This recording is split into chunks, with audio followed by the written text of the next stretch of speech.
few people short of what we really need in order to get it done. All right, so it's quarter after. The man is here. This is one of the most convenient times to grab a cup of coffee or a glass of water, and the air conditioning is on. So you just have to kind of sit still and be patient, you know. And it might get a little heated in here, but Mike is here to give a report to us on the legislative session and what he's been doing. And so with no further explanation, Mike. Thank you. So we're probably going to have a couple more people come in and we'll set up some chairs and just ignore us. Thank you, Everett. And Tom, thank you for hosting us, always making us feel at home and creating a sense of community larger than Beacon Hill and much beyond your parish. Thank you so much. Thank you. Well, thank you for coming. When you sort of organize events, you never know who's going to show up, and everybody who needed to be here, I look across the room and I feel is here. And so thank you for sharing some of your time together with me. I am here not to give any speeches about the legislative process, but to share with you how I have spent my time during the regular session, the legislation that I've worked on, the legislation that was passed this last session that impacts not just our local community, our neighborhoods, our city, but has statewide impact. And then turn the conversation over to you and answer any questions and talk about anything you want to talk about. I value opportunities like this because this is where, this is really where the meaning of my role as a state representative is found for me. And that is trying to listen and share and discuss and deliberate on issues that are impacting our families and our neighborhoods.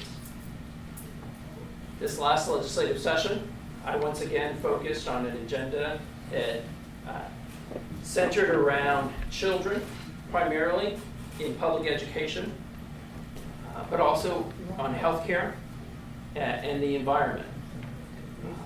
I was appointed, and I'll describe a few bills that I worked on that we were successful in passing. I'll also tell you about some bills we weren't successful in passing. In education, the bill that probably mattered the most that we succeeded in helping co-author and pass is House Bill 5. House Bill 5 reduced the emphasis on testing. In the state of Texas, we have a history with increasing accountability through standardized testing, which has demonstrated some positive results. But along the way, we went a little overboard. And our state was about to put in place and make effective the requirement of passing 15 different exams for high school students if they were going to graduate from high school. What we realized is we had gone too far, and we didn't realize it on our own, and this is what makes democracy work. We heard from parents, we heard from educators, we heard from chambers of commerce. There was an incredible coalition of interests that got together and said, we've gone too far, we need to de-emphasize testing. It's costing us too much money. Most importantly, it's costing our teachers too much time in the classroom. And so House Bill 5, what it did was it ratcheted the number of tests from 15 to 5. It eliminated the provision that said your standardized test scores were going to impact your class grade, which historically was the terrain domain of the teacher to assign. It was going to infringe on that territory. We eliminated that. Probably what's least talked about is we changed the number of different types of high school diplomas we have in Texas. We used to have 3 different high school diplomas. One of them called the minimum diploma, which really was doing our kids a disservice because it would not allow them to enter into a community college and take college credit courses.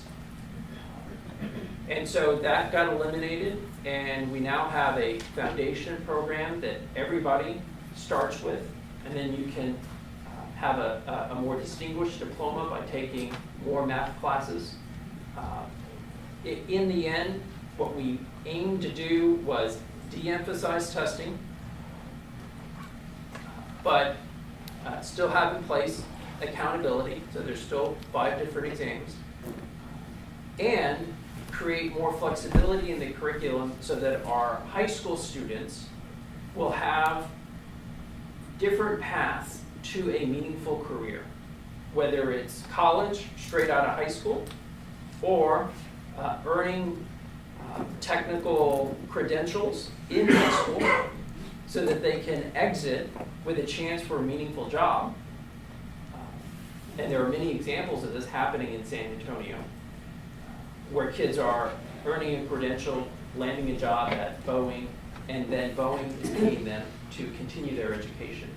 And so this bill allowed that to happen in a more fundamental way for all high schools in the state of Texas. We were concerned because the governor had threatened he was going to veto the bill, and literally up until the very last day, we didn't know if he was going to sign it or not. We knew the day of when he told a few members that he decided to sign the bill. And so we're really happy about that. Inside of that bill, I added a special provision that came out of our office, and that is we decreased the amount of benchmark testing. That's the test preparation that teachers were really required to spend prepping their students to take the state required exam. We discovered in doing a simple survey of various school districts across the state that on average schools were dedicating up to 25% of instruction time on just test preparation. And so we have that down to just 2 tests they can give a student for every 1 state required exam. So once in the fall, they can do a test prep, and then once in the spring before the final exam, before the state required exam. Also in the area of education, we passed a reform on tutoring services. There's a scam that was discovered where tutoring services, not just in San Antonio, but throughout the state, were misusing funds. They were charging extraordinarily high rates to provide these services. School districts, by federal law, were required to use the services of extra third-party vendors, and didn't have much. It was almost a monopoly that was created. So we passed a reform that says who can be on the qualification list of who qualifies as a qualified vendor. That was a small bill, but a meaningful bill. You know, when we think about what needs to be done in education, it's not just spending money, it's spending it wisely. And so for us, that was a meaningful bill for that reason. But on the spending front, we helped reverse, and we were certainly one of many voices, and certainly voices from outside the legislature, that thought it was really short-sighted for the legislature 2 years ago to cut education by $5.4 billion. This go around, we reversed much of those cuts, not all of them, but nearly $4 billion of those cuts were reversed. That was really important.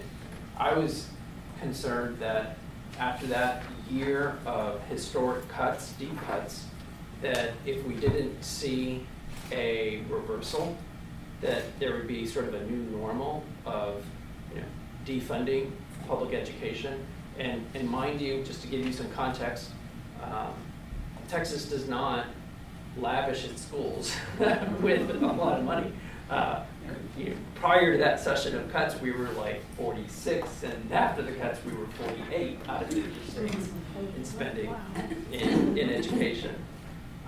Why everybody should be concerned with education we are a fairly young state, and in today's global economy, if we do not raise kids who have the skills to compete, not just with kids from other parts of our country, but from India and China, we're going to be on a competition, no doubt, but for low-skilled jobs. And that's the kind of competition you really don't want to be in. And so that was really important. In higher ed, we also made some important advances or improvements, reversing cuts. Texas grants, for example, received a reversal of the cuts that it experienced the last go-around. Very important in that the way we pay for college is dramatically different. I often have conversations with men and women who went to college during the 60s, the 70s, and they'll tell me stories about how they paid for their college, and how students today should pay for their college. What they do not know is that back then, the state used to pay for 95% of our public universities' budgets. Today, at UT, we pay for, I want to say it's less than a third of their budget. The way we finance college is through tuition. It's no longer with direct funding to our universities. And so the conversation today about financial aid is really important, because if we do not provide financial aid, which is, in our case, in our state, we've decided to do a combination of need and merit. You need to have a certain set of courses accomplished and achieved a certain amount of readiness. But if you have done that, and if the only thing that's keeping you back from a college degree is affordability, then our Texas Grants program is meant to be there for you. This year, we reversed significant cuts that happened last budget cycle. We didn't fully fund the program, but we certainly made important strides forward. In healthcare, I wish I could report to you that the state of Texas expanded Medicaid, but we did not. Why that is a problem, in my opinion, is that our state will continue to pay the same taxes that every other state is going to be paying, but we will not take advantage of federal dollars to help us insure a very large population of uninsured Texans. Those Texans will no doubt receive health care, but they will receive that health care from our emergency rooms, which are both the most expensive and the least humane way of delivering health care.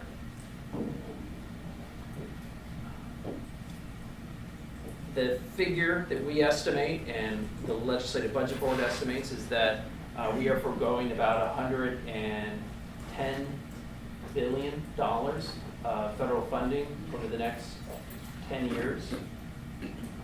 That's a whole lot of money that could have gone to making a dent in what is the country's largest population of uninsured residents, citizens. And that's unfortunate. What I have a concern about going forward, if we do not see a change in position for the state of Texas, is that healthcare providers, from doctors to nurses to hospital operators, administrators, people who invest in hospital systems, are going to go elsewhere, because our state is an underfunded state relative to all the other states. And so this is going to continue to be an issue, and we need to do better going forward.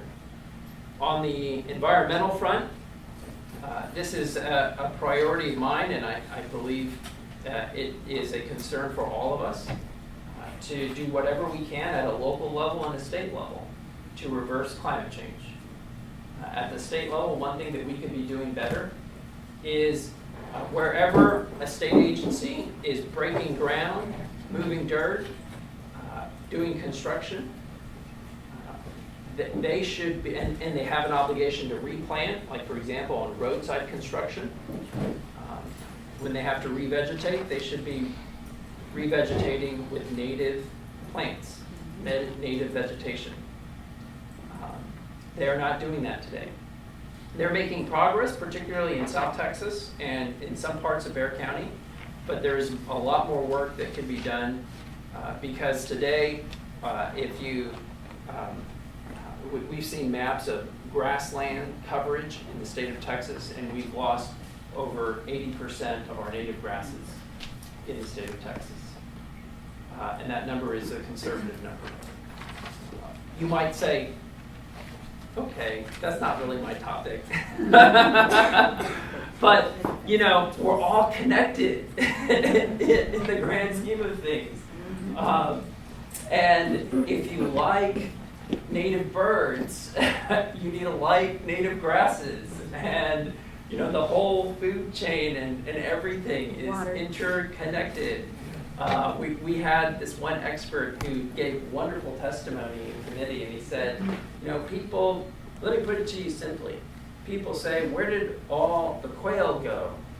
Well, quail can only survive in native grasses. Our native grasses grow in clumps. They sort of grow in a column and they fall over, and they can maneuver in those grasses and have babies and, you know, find food and protection in those native grasses. Bermuda, which is very invasive and has just, you know, covered much of our state, too much of our state, is like a mesh, and they can't get through it, and so they leave.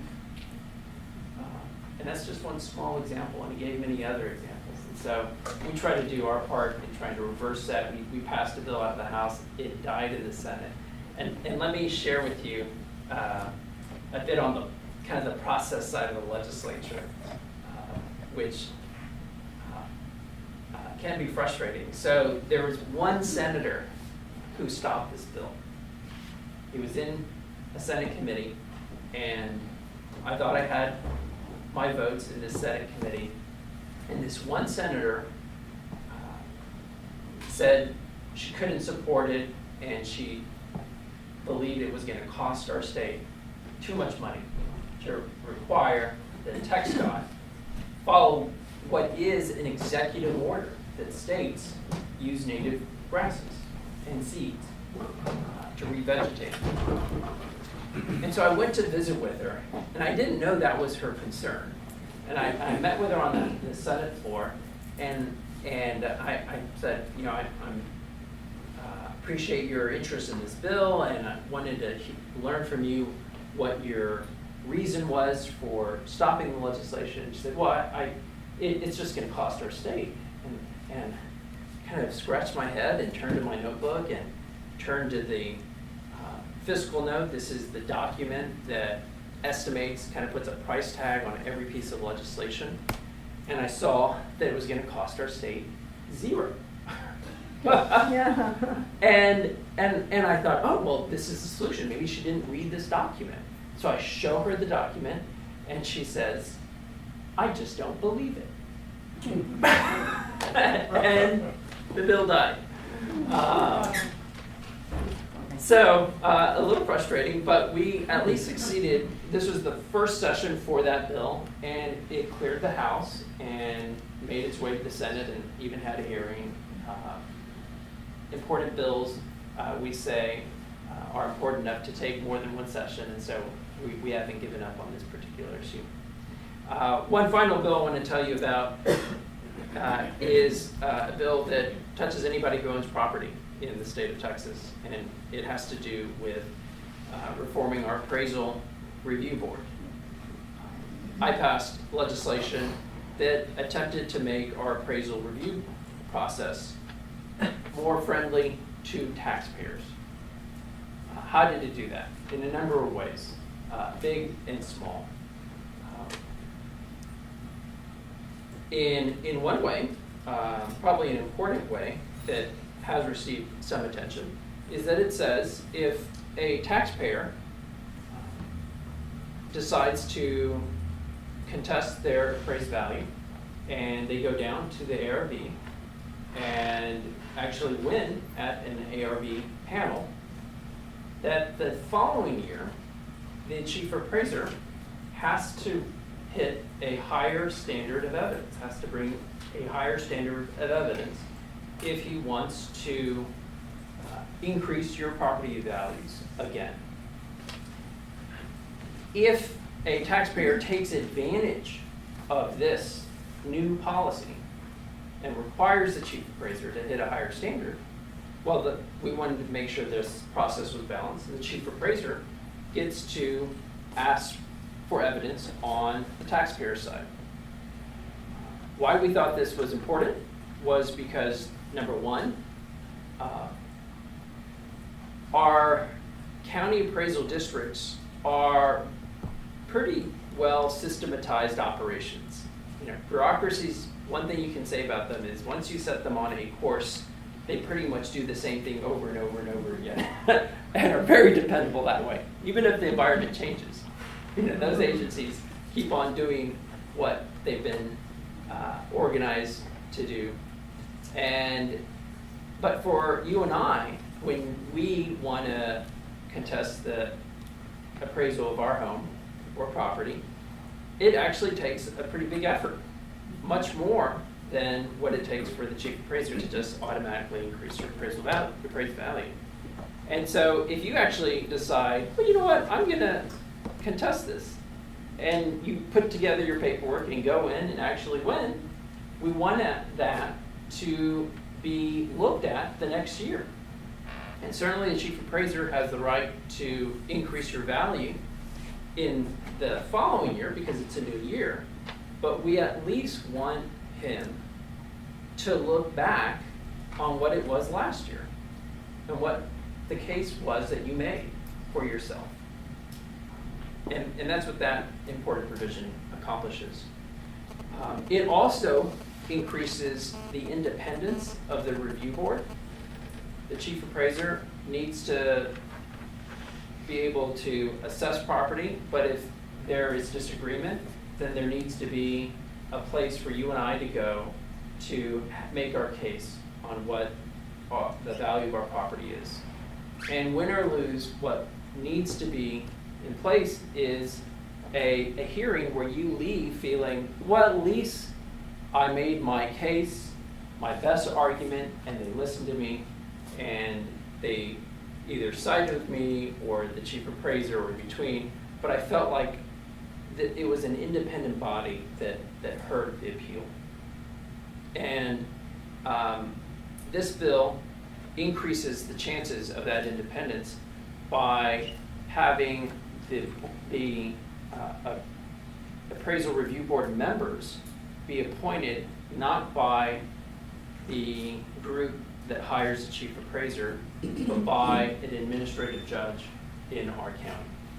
And so it increases independence. It also improves the training and oversight of ARB members and does a number of other things. So that was a big piece of legislation that passed. On the state front, I'll make this really quick and then we'll turn it over to you. Statewide bills that passed that are very important. We created and funded a water infrastructure fund that also had built into the legislation a system for rewarding communities that do conservation and save water through conservation. Certainly the budget that passed nearly unanimously, and that was because it was a budget that balanced a lot of competing interests and I think prioritized the things that need to be prioritized, namely education. A bill that did not pass that would have had statewide implications is a regulation of payday loans. This is a bill that I worked on for much of the legislative session that Tom came up to give me words of encouragement on, and unfortunately we could not craft a bill that both was meaningful in its effect of regulating these organizations and that had support in the House or the Senate to pass.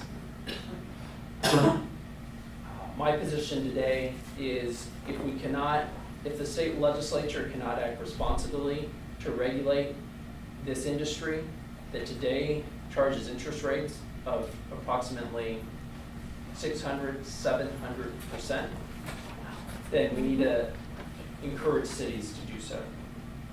And even if there are imperfections in regulating this industry at the local level, at the very least, it'll be an organizing tool so that if today I want to say 6 cities have passed local ordinances, our goal as an office is to see that 100 cities pass a local ordinance by the time we reconvene next session. And if we are able to get 100 cities to pass local ordinances, we believe the coalition of Texans who support fair lending practices will be larger than the coalition that's opposed to fair lending and will be more successful by the next legislative session. So I'll stop now. You know, every session we hear about 5,000 bills, and so I don't want to cover all of them. But if there are any that I didn't mention that you wanted me to share some thoughts on, I'd be happy to. Yes, ma'am. I have the same question about pretty much everything you covered. I appreciate the information, but I'd like to know why didn't the ordinance about payday loans pass?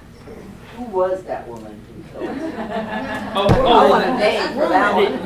You mean the native seeds one, or Yeah, the native seeds one. the native seeds one. So it was actually one of our local senators, Campbell. When you say local, local is San Well, Antonio. she represents part of San Antonio. Oh, she does? She does. Yeah, she replaced Jeff Wentworth. As soon as you said her name, that says enough right there. Yeah, and you know, that's probably, she's She's the new kid on the block. she is, but you know, it's okay to disagree in this process. You know, it's we all said we're gonna try to do one thing. I'm sure there would be great disagreement, even in this agreement. And so imagine, you know, the legislature with 181 members from all different parts of Texas. But the important thing is to be rational and reasonable. and unfortunately, I could not reach her on either count. On payday lending, though, what I saw this last session is that the coalition for reform and the coalition against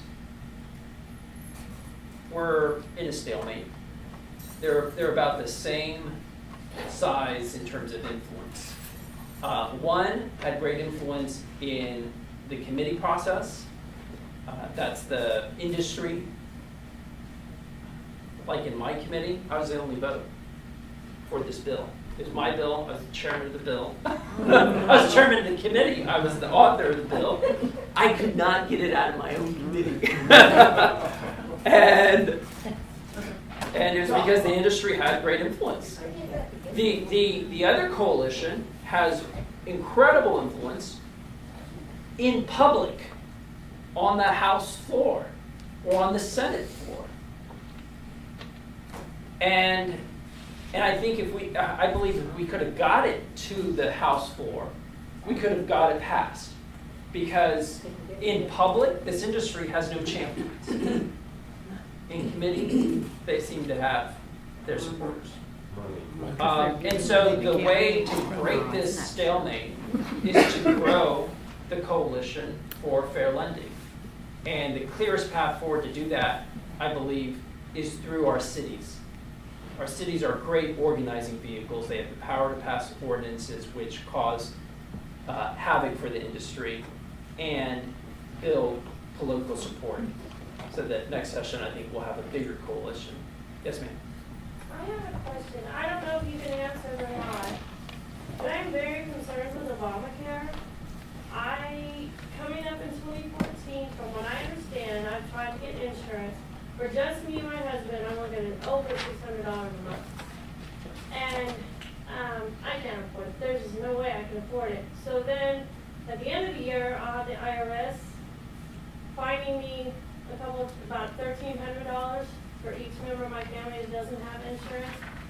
Of course, we know they kind of compound that into millions by the time, it's a big fine. That really worries me. I mean, they can freeze your bank account, take your car, take your kids and dogs. Yeah. Well, How am I supposed to come up with that much money? I think the answer for you is going to be different than for other people because it depends on how much income you earn, family members, your specific circumstances. Well, chicks But what I can today- tell you is that we currently pay for health care. And we do that, as I mentioned earlier, through our emergency rooms. Obamacare is a solution that tries to bring a market exchange so that consumers like us can go to a website, one place, and compare insurance policies and have them be apples to apples to apples so that we get the best deal, so that these companies will be forced to compete. On our side of the table, when we're purchasing health insurance, the legislation, and this is federal legislation that probably a federal person would be more expert on, but on the consumer side, we would be helped in getting the best deal also by having tax credits that we can take advantage of. And if we do not earn a lot of money, so a tax credit wouldn't be that meaningful, well, the expansion of Medicaid was meant to cover that segment. And so by not expanding Medicaid, and I don't know if you even fall into that category or not, but I did, but they threw me off for no reason and never let me back on. We're like, oh, I don't Yeah. know. But my concern is, I've looked and looked and looked, and my husband, because he's on workers' comp, he's now high risk. And then what you get for that money, $500 a month, you get a lot of well care and a $10,000 deductible. I have well care. I can go to the Faith Family Clinic. I can go see my doctor at a discounted rate. yeah, And with a $10,000 deductible, yeah. that's just like highway robbery. I don't want to pay it. I don't want to do it. So how are you insured currently? My kids are on shifts. I don't know if that will stay. That stays. And then for now, I will go to the clinic, go whatever doctors. Well care, I'm okay. I mean, if they had set it up where you paid so much a month, and in the event, like maybe $100 a family, and then you needed hospitalization with a low deductible might be. I mean, this is not. I can't Well, pay that money. It sounds like if your children are on CHIP, Medicaid expansion was intended to cover you. And the problem is with this Supreme Court ruling, this legislation was supposed to be a package, and with the ruling, they basically took the Medicaid expansion out of the package. Let's talk after the town hall meeting, and so we can learn more of the particulars and figure out how we might be able to help you specifically. If I could just, well, that's kind of a federal issue, and what we're trying to do is have Mike report on the state issues. He brought up the section of Obamacare that touched on the Medicaid. Medicaid is a state issue. It's tied to the federal issue. And so what he was talking about was kind of interwoven, and what you're talking about is clearly the federal portion. So if we can kind of limit our not you, but I mean, if we can all limit our comments to state issues, otherwise we will be here till 9:30. Yeah. Well, And I I see didn't know some, what the difference was. I see somebody We talked about it earlier. from, Yeah, I'm Senator with, Dog, Congressman Congressman Doggins' Lloyd office. Doggins' office. What I'll do is I'll just come back and talk to you privately. Okay. And we can talk about it Yeah. on one-on-one. Yes, sir. I realize that this is one of your pet things, so you may not like, and you've heard me say it before. When it comes to property tax appraisals, about a week and a half or 2 weeks ago, a couple of people sat on my front porch and we went up and we started looking at real estate listings, what people think their property is worth, and then we compared that with the appraisal that Bear County appraised, and in every single case, we were looking at 20% or more less for appraisal value. So if the law says the appraiser is supposed to appraise it not at what you want to pay, but what it's worth, and if the appraisal districts stopped giving people that show up an automatic 10% reduction by just showing your butt up, but actually proving it like you're trying to do, the important thing is every one of the cases we looked at was way lower assessed than what people thought their value of their property was. So I don't think I buy all this business about properties are overvalued. If you think it's Well, worth $100,000 and that's what you're asking for it, and if it's appraised at 65 or 70, you're underappraised. You know, my concern, that my greater concern is equity. I agree. My greater concern is if Jack is being appraised one thing, and he and I have similar homes, I want to get that deal. and the biggest problem that we have, I think, one of the problems that we have in Bear County is that there is not a systematic sense of equity, home to home, and certainly within the sector of commercial property. And it's easy to do systematic equity if you're dealing with tract housing in a development out in the suburbs where every house was built at the same time and every house looks the same. But when you deal with things that are happening in our district where we have lots of old, established developments and areas, the argument is made, my house isn't like that person's, it's different. Because whatever, so you can't, it's almost impossible to find comparables. I would disagree. I would say, and maybe it's nuanced, I would say it's easier if it's tract housing. You're absolutely right. Absolutely. Totally agree with you. But it's still possible in our neighborhoods. For example, in Southtown,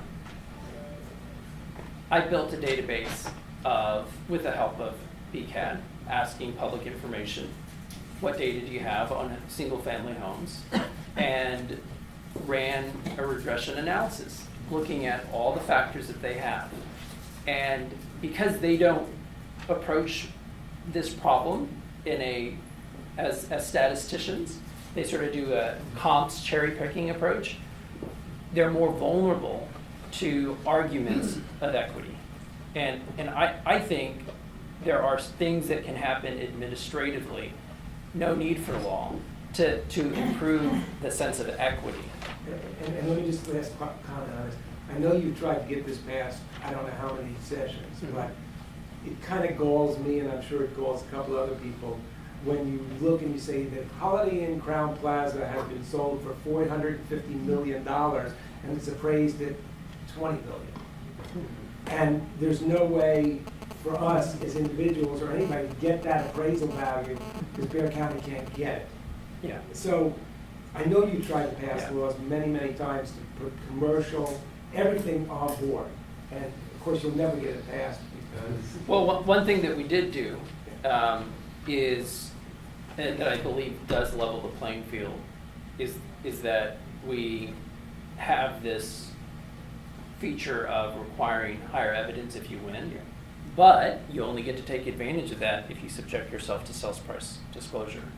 So the folks so we actually, the biggest argument against was, the chief appraisers are going to misuse that information. And so in this bill, we actually have sales price disclosure. but it's balanced with this higher evidentiary standard. That's great, thank you, that's a wonderful solution. So, yes, sir.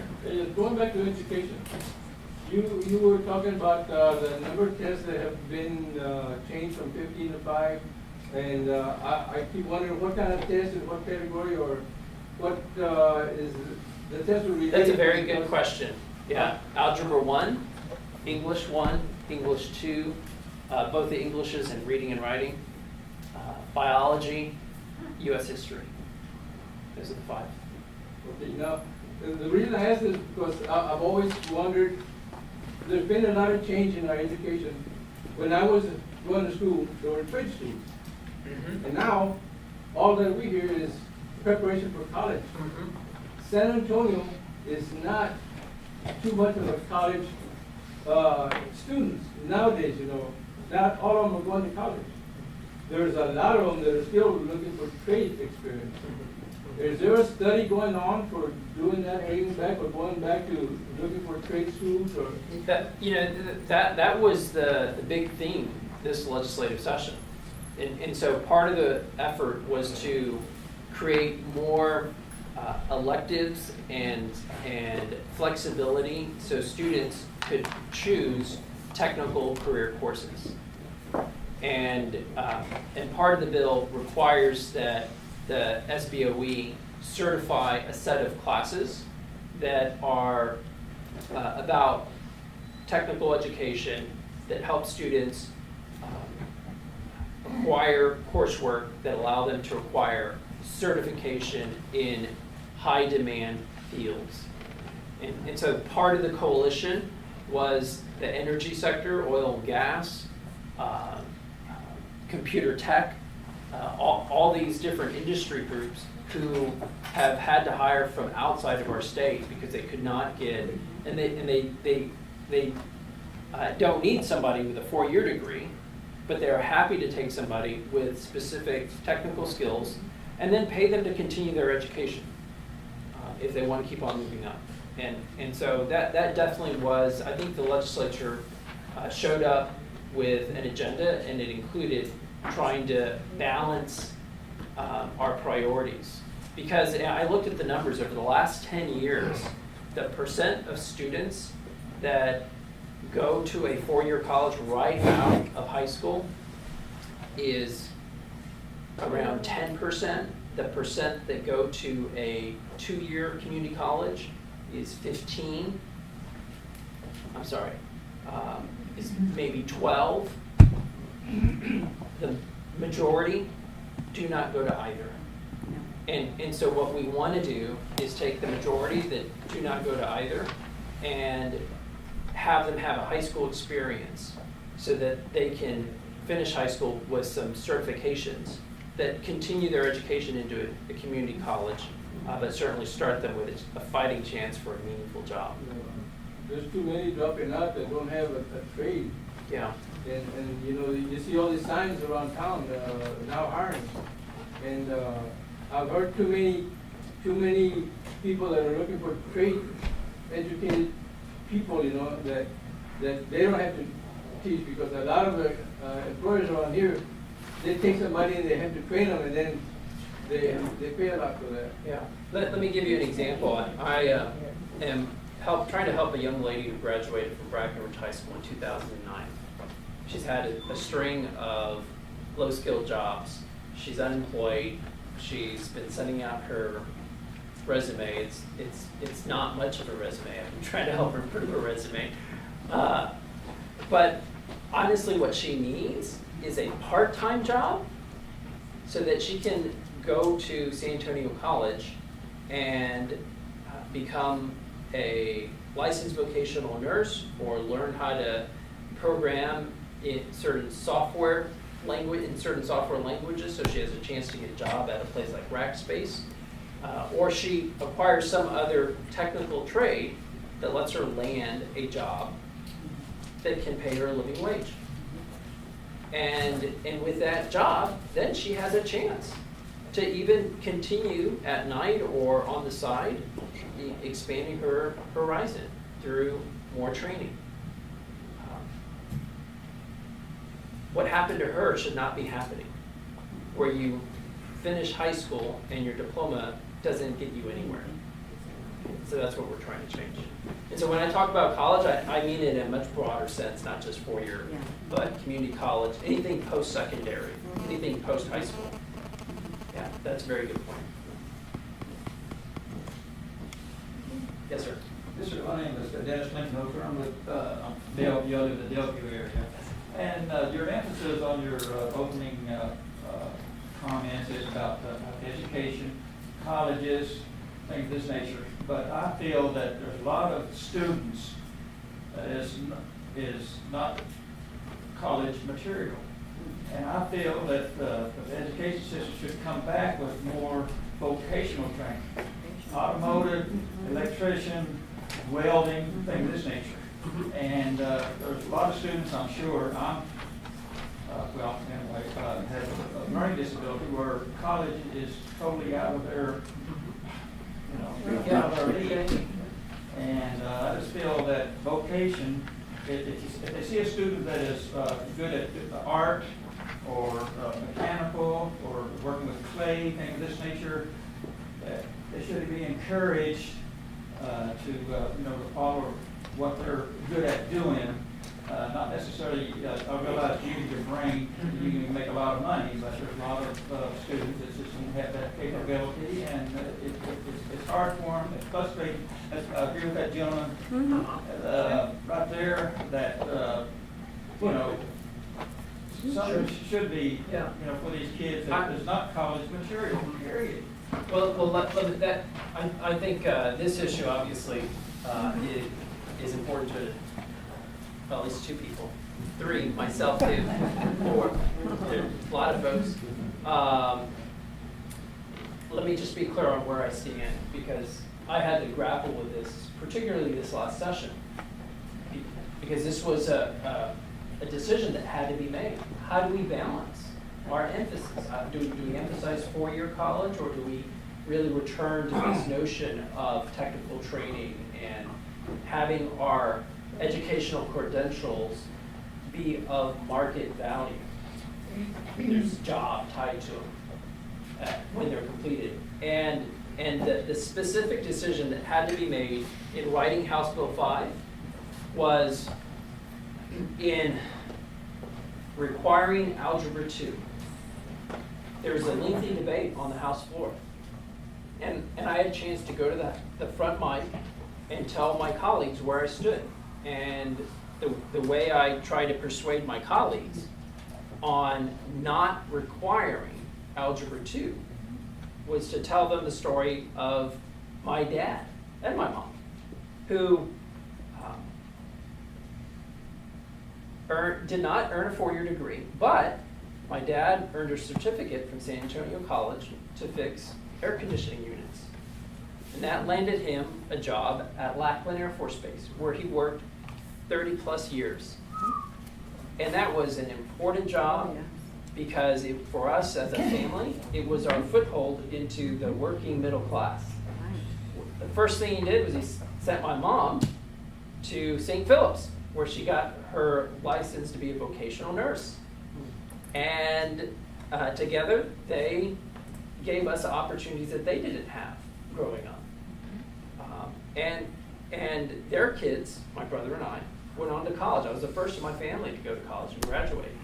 And so we need to think of these things over multiple generations, and recognize the importance of technical trades as being a foundation to lift families. Maybe not in a single generation, but over a couple of generations. It's even more important today because our economy is not the way, it's not cleanly organized. And there are jobs at Rackspace that the executives there tell us they have trouble filling, and they don't need fancy degrees. They just need workers who have certain basic skills in certain programs. And then they can take them from there. And they can have well-paying jobs that allow them to care for themselves and raise a family. And so this session we had to vote on, do we require students, and this may sound like really in the weeds, should we require all high school students to take Algebra II? No, We voted no. good. We voted no. You don't need to. If they want to take Algebra II, it's there for them, and they can do that. But all students will have a choice. Starting in 8th grade, they will be given information about the two different degree high school diplomas, and they can decide. And you know what? If they decide to do the one that doesn't require Algebra II, that's more oriented toward technical trades, in their senior year, if they change their mind, they can do that and still have an opportunity to take Algebra II and take a different track to go to a 4-year. But let me tell you, you are absolutely right. We need to kind of step back and look at the big picture. In a state like Texas, we need to ask ourselves, where are our students ending up?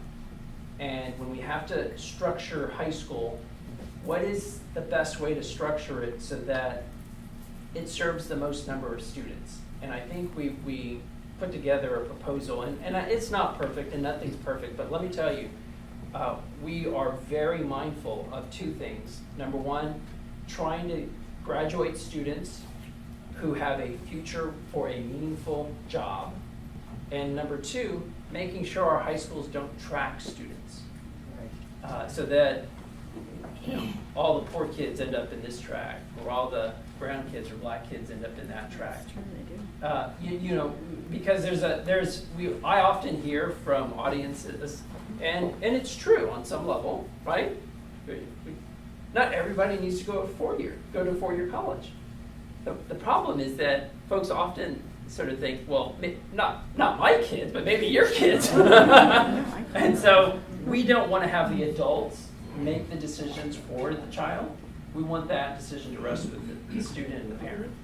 I'd like to say just a few more things concerning this, that a lot of students, like you're talking about college, 4-year college, 2-year college, whatever, and the reason I feel, in my opinion, and maybe this gentleman over here that brought it up, that the reason why a lot of we're having a dropout rate, they feel that they don't have it to go to college, they're not going to make anything. Yeah. They don't mention going to work, being a plumber or a carpenter, it's being a computer operator, or, a doctor or a nurse, things of this nature. And that's, to me, that's what a lot of them get frustrated and say, the heck, I don't belong. They're not, not going. The area of education is just ripe for change, especially with a lot of the online learning that is available to kids that wasn't there in the past, and I think that we need to be more flexible and responsive to the changing demands of our economy, our workforce, and also the advances in technology. Sometimes change isn't good. Sometimes change is not good. Well, it might just, Change for change's sake, you're right. just as a note, Northeast and North Side both now have building trades high schools, which they're magnet high schools for those very things you're discussing. And I would imagine that movement will move south to SAISD I hope so. in the south side here before too long. I hope so. Well, I hope because so, but those are great models of how you can teach pretty sophisticated math concepts, but with hands-on projects and learning.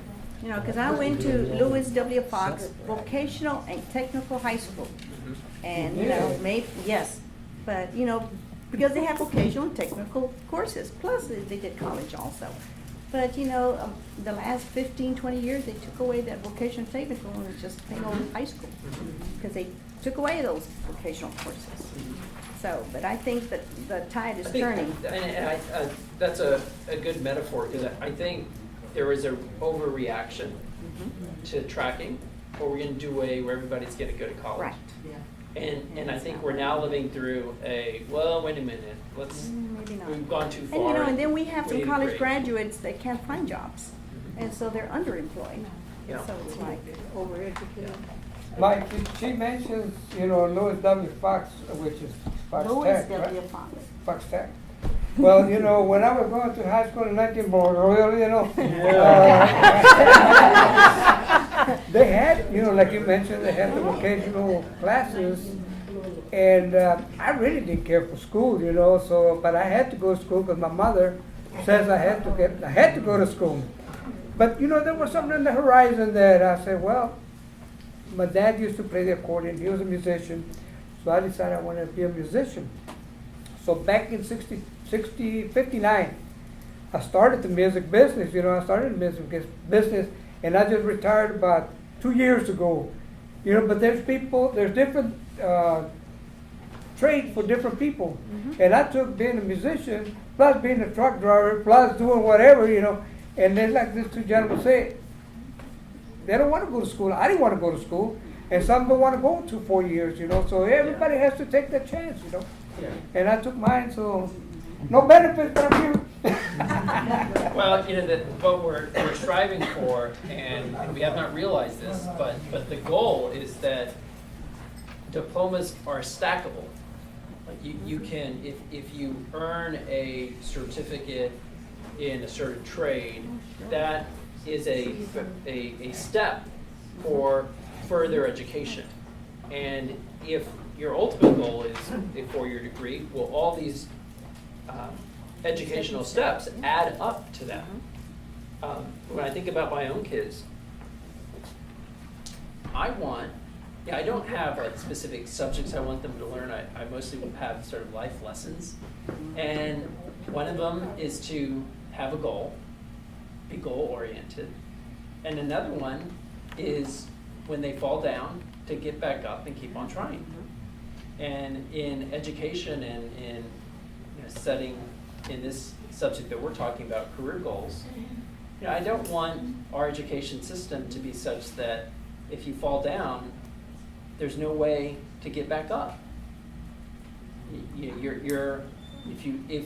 you take the wrong track, I don't want it to be a dead end forever. If anything, I want every track to end in a meaningful certificate or training that actually is empowering, that lets you do something else and something else. I have a friend who was, let's see, where is Sharice's husband from? Switzerland. So in Switzerland, they have a really very structured educational system. I see some heads nodding in the back. And this friend of ours thought he wanted to have a trade. And so he went through this certain track and ended up getting a job in a manufacturing plant. And after about a year of working in this factory, and working around people who were 20, 30 years older than him and had been in this manufacturing plant their whole life, he decided, I don't want to end up like him. I want to do something else. But he could do that. It wasn't like, well, he was done. He had made his choice and his career was over. In Switzerland, you can build on your diploma and go back, and that's what he did. And today, he is raising a family in San Antonio, and he's working at the Southwest Research Park, building instruments that are a part of satellite launches into outer space. He's a scientist. His early technical training in materials and engineering actually made his later textbook training in physics and chemistry much more real. And he's a successful scientist because of that early training. And that's what I hope we can create for our kids in San Antonio and Texas. In regards to, I know this is a sort of federal question, but for those who... Watch out, Everett's getting hands. For those who will be needing to go to the exchanges and to get health insurance, if Texas is not going to set up a state exchange, last I heard that was the case. The feds are going to set it up for us. Do we know anything about what that federal exchange might look like, or is that still a work in progress, so to speak? Well, I do know that we are not going to go up without an exchange. The federal government is going to set up the exchange for Texas. They're going to administer it for Texas. What does it look like exactly? I'm not certain, but I believe it's going to accomplish the same goals that are intended to be accomplished in every other state, and that is it's going to be a place, one-stop shop where we can all go and compare a uniform type of policy and different types of policies across different companies, so there can be competition. And in that exchange process, we'll be able to use our tax credits from our income tax filings to help us afford insurance. That really is a federal issue, and I don't mean to pass the buck to our congressman, but I try not to talk on things that I am less informed about. But there's definitely going to be exchange. What we are not going to have is the extended Medicaid coverage. What kind of price is Texas going to pay for that? Just in terms of the health of lack of population? I would suspect that because the size of our uninsured population is not going to decrease due to us not expanding Medicaid, health insurance companies that sell policies in Texas are going to continue to do what they do today, and that is charge us more to cover the uncovered. We all pay for it. About the people that have lower income, did you all consider about that? So, Because yes. Social Security or SSI are not raising, more for us to pay like medicines and other coverage that we have. Well, Medicaid and Medicare did not change. There could have been, and that's unfortunate because we had an opportunity to expand Medicaid, and that did not happen. It did happen, because I had deal, every day I deal with them, Okay. and I called different insurances, which one is gonna cover all my medicines, because I gotta need more than one medicine. What didn't change is that we didn't expand Medicaid to cover new people that aren't covered today. That did not change. Because it's not what This I'm gentleman seeing. was waiting patiently. I wanted to hear about the water bill. The water bill. What happened to it? So the water bill authored by Alan Ritter, the House bill, passed both chambers, was signed into law. What it does is it sets up a system for financing infrastructure.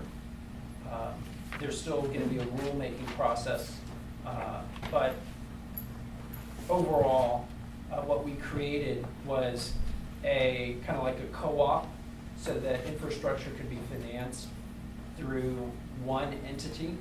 Environmentally sound. Yeah, I voted to increase, or rather, put in the statute specific language that gives points to communities that do more in terms of conservation. Those provisions did not pass. The author of the bill assured the House that that was going to be taken care of in the rulemaking process, and that the level of specification that he wrote into the legislation was adequate. I didn't believe it was adequate. I always think we should be able to do more on that front. I think San Antonio is a national leader on water conservation. Nobody conserves water the way we do in San Antonio. A lot of credit goes to the gentleman who's running SAWS, Robert Fuente. Even when he was a legislator, he was passing bills to incentivize and encourage conservation. Today he leads our water utility. In terms of the financing of this water infrastructure fund, we set aside $2 billion to help finance projects. this pun is intended, it's a drop in the bucket.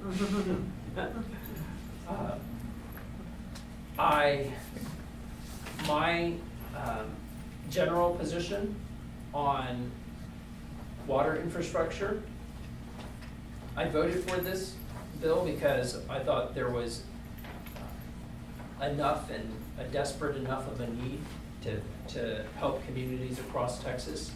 But personally, I bend toward the idea of more local control for water infrastructure. Why? Because because I believe that the more we can encourage smart growth development instead of what we're seeing too much of, and that is sort of sprawl into the countryside, which is very expensive and having to lay more pipes and extend them further and further out. If we let our cities lead on water infrastructure and empower them with authority to manage their growth, I think what we would see is development that's more concentrated and more affordable and more sustainable. Seems to me that the state ought to be interested in some larger projects like desalinization, filling up the aquifers from the Gulf. And that's one of the reasons why I voted for this fund, is that SAWS believed that they would be able to take advantage of this state financing to support some of their own local initiatives. But on that front, the bat cave issue, I'm sure many of you have followed that issue. I have great concerns, and with that development, I think we all should, that there is a danger that humankind is experiencing, and that is viruses that leap from one species into ours. And it is happening where humans are building and living in wild areas where wild animals live. So you talked to Puente about that? Yes, I have. Yes, I have. And I believe that he needs to revisit this decision of servicing that area. I believe our local authority has it in their power to not service that community. But not one of our city council and the mayor has gone out to see the back cave. None of them have been. Well, you can accuse me of that also. I haven't seen the Bat Cave either, but I've read enough about the Bat Cave to make up my mind that we should not be allowing development out there. Yes, sir. So, when you talk about thinking of things across generations, my wife and I drove out through San Angelo and Big Lake in West Texas, and I go down to Laredo every month. And so what was discussed in the legislature about the massive amount of loss of quail population, to put it back to one of your environmental anecdotes, concerning fracking and oil and gas. It's just amazing what is going on out there, and the smells and the pollution, the people that are having just being overrun by increased population in those areas. What was was there any discussions about those kinds? There was a lot of talk. There was a lot of talk. There were special hearings, but there's no legislative action. I think there are going to be some more studies, but the state legislature did not act to regulate, or take any immediate meaningful action to manage this industry. I was an early critic of, particularly since I sat on the Ways and Means Committee, the tax break that they snuck through in 2003 and made permanent something that was meant to be temporary to incentivize the early technology of fracking.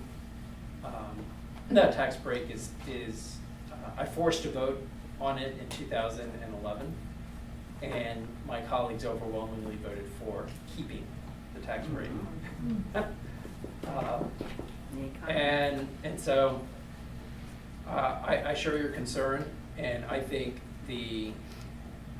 unfortunately, legislature is not just Texas' legislature, but this is just a pattern with all legislators, and that is we're reactionary, and so the problems will build, and until there's a crisis or citizens shine the light so that their policymakers or representatives realize there's a crisis, there isn't going to be legislative action. But I share your concern.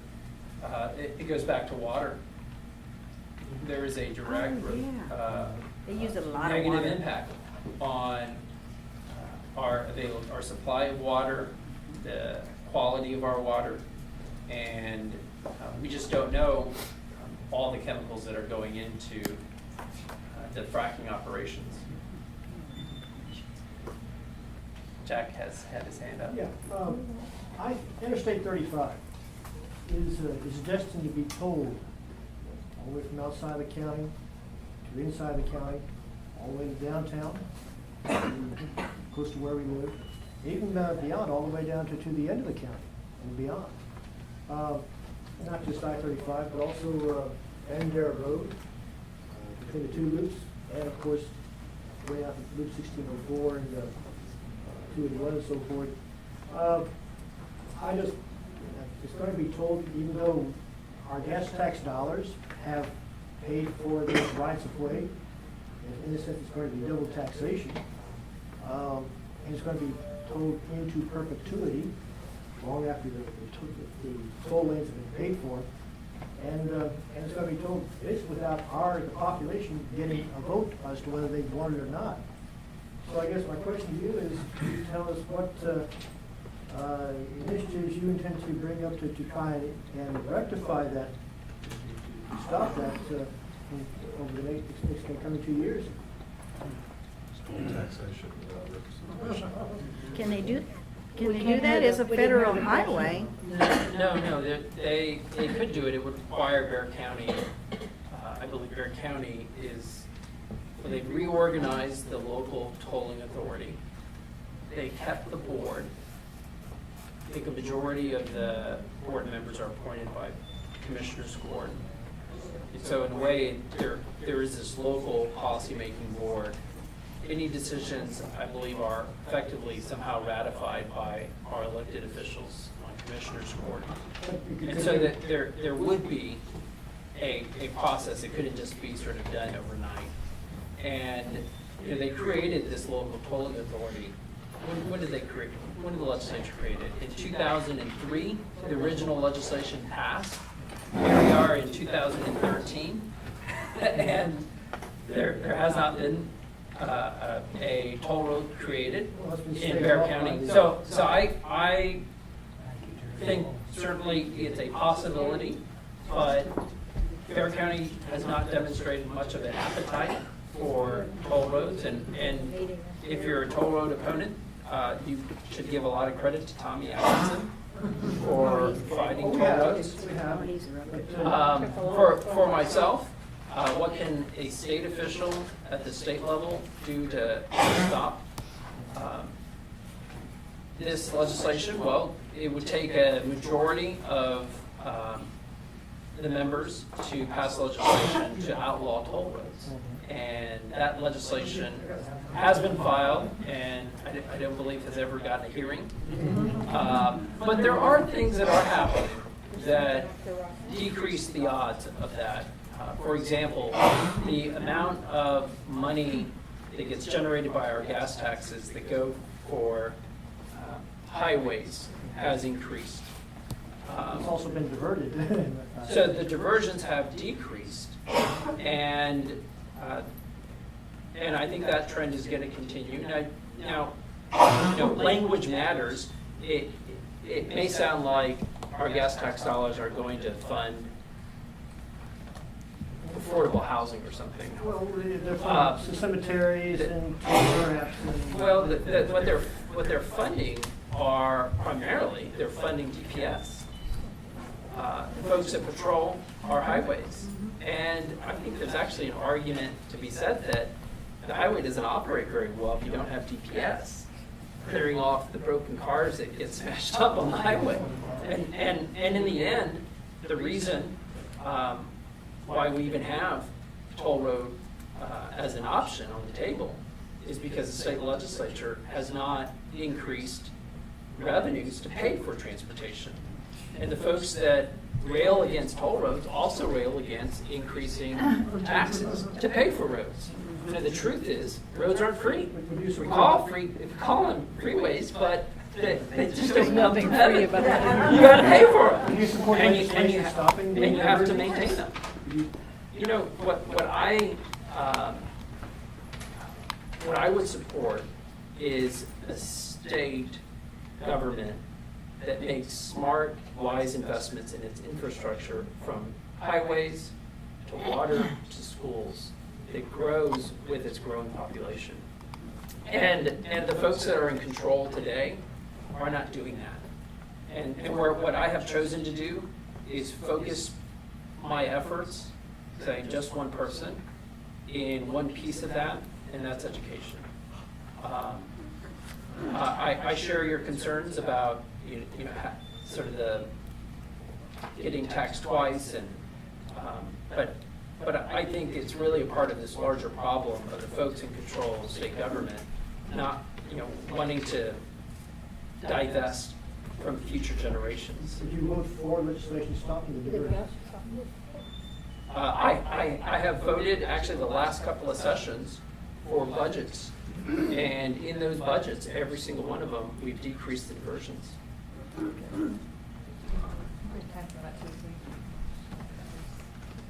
Yes, ma'am. Are you running for comptrollers next year?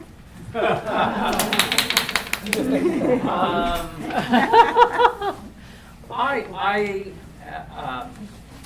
have. Yes, What I can yes. tell you is that I continue to stay focused on state government. I haven't made a final decision on that, but I am still very committed to, and I still love the job that you've given me representing you in the Texas House.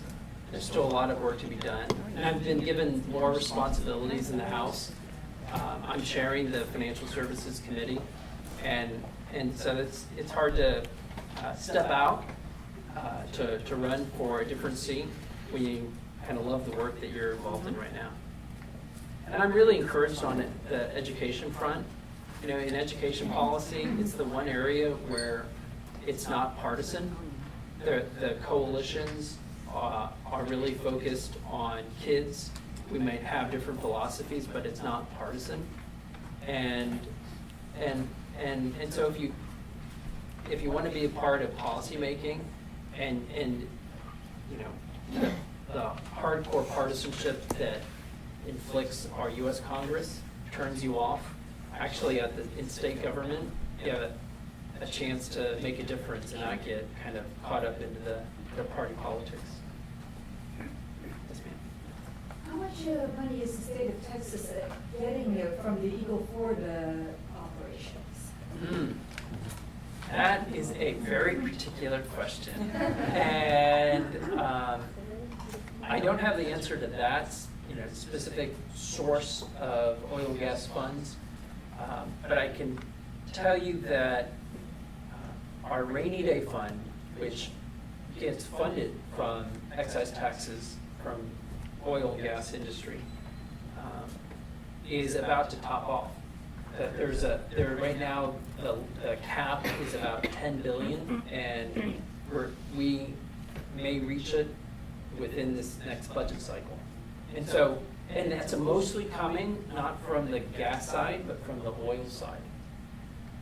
And so a lot of the operations that are happening in South Texas are from oil production, not gas production. It's significant, but it's mostly on the oil side. And right now what we're experiencing is sort of upward. Will it go on forever? No. That's sort of the history of our state, and that's the reason why we created the rainy day fund, so that in good times we can save some money.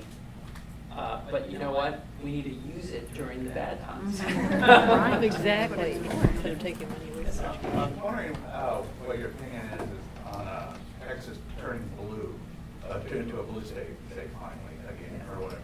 And like, if you think that'll happen, and so when, and if it does, will we finally get an increase in the minimum wage? And what do you think they will do about fracking? Mike, would you be careful about the political? Oh, okay. We have Yes, Everett. other That's very people good. that would like to ask when we will be all red. So Yeah. we need to avoid the political aspect. Yeah. Well, I know you're Democrats, and I see. True, but you know, and I really appreciate it. Thank you for the question. What we Take a poll. Take a poll. That's right. Majority What- wins. 2 hands. The part of my job that I enjoy the most is working with the community leaders in the district. And what I have discovered is that people who are active in their neighborhood associations, who don't pay attention to party politics, but do things like deliver newsletters, participate in potlucks, participate in Meals on Wheels programs and other civic giving back to their fellow neighbor is really the best of our democracy. And so this gathering is really about neighborhood leaders and folks who are active in neighborhood associations.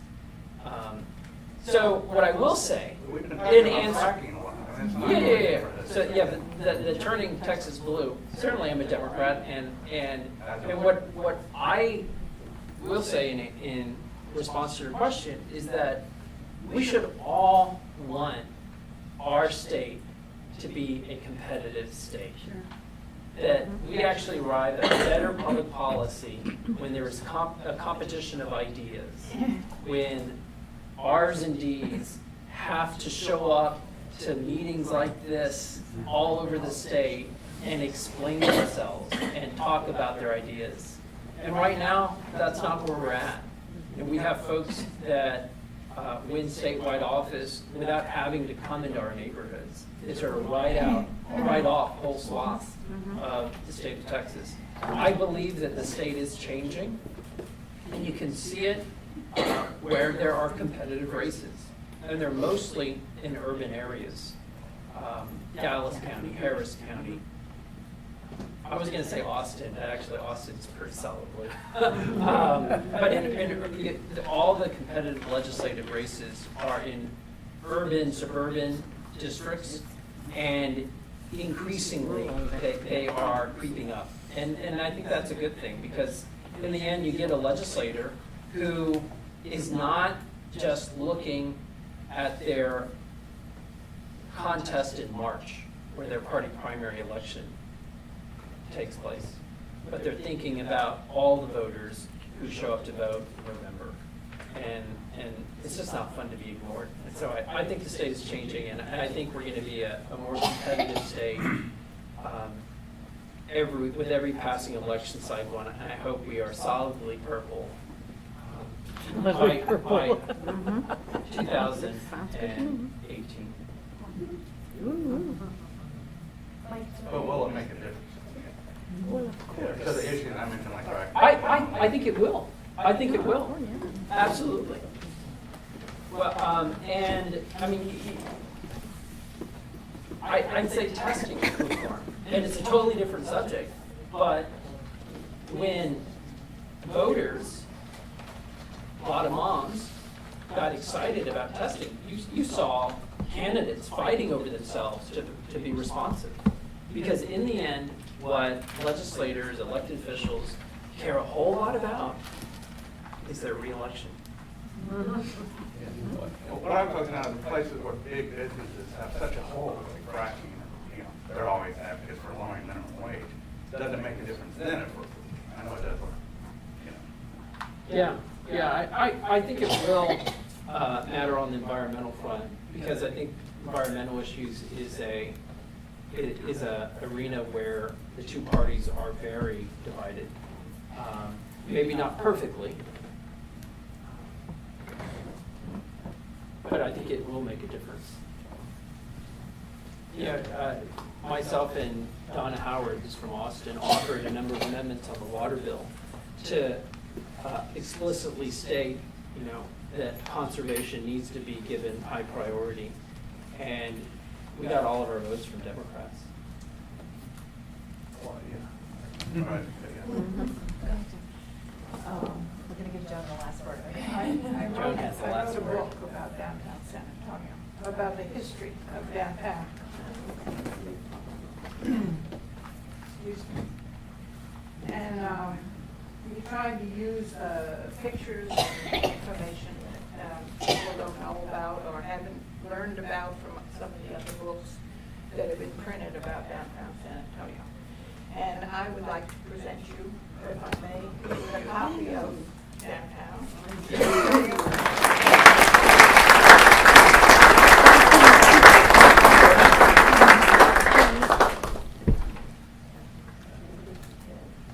Thank you. And I have a few other copies if anybody's interested. Very nice. Enjoy. I autographed it. Thank you. Well, Joan, you touched on another set of issues that I work on this session, is trying to help transform downtown to be more about us. And I'm going to keep on fighting on that front. And another thing, I might be a different color than blue, but I think he's a great.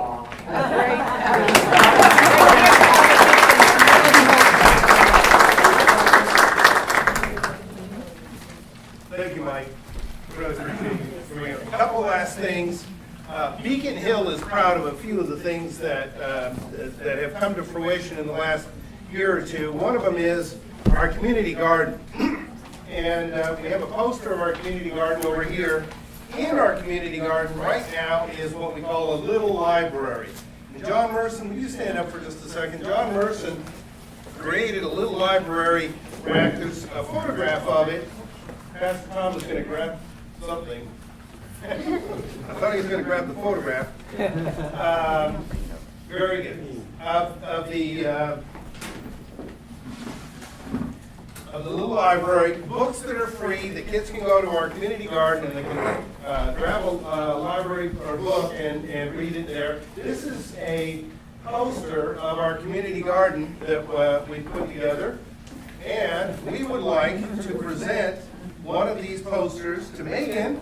Would you stand up, please? I believe Mike already has one of these. So Megan, as our constituent services person, if we'd like you to have this poster, as it's over here, and it's representative of what we've been able to accomplish in Beacon Hill.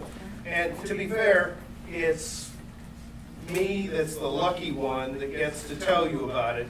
It's based on what many people in Beacon Hill have done before I got here and before I even knew about it. So a lot of the people in the room that are from Beacon Hill have done a lot of things that I get to brag about.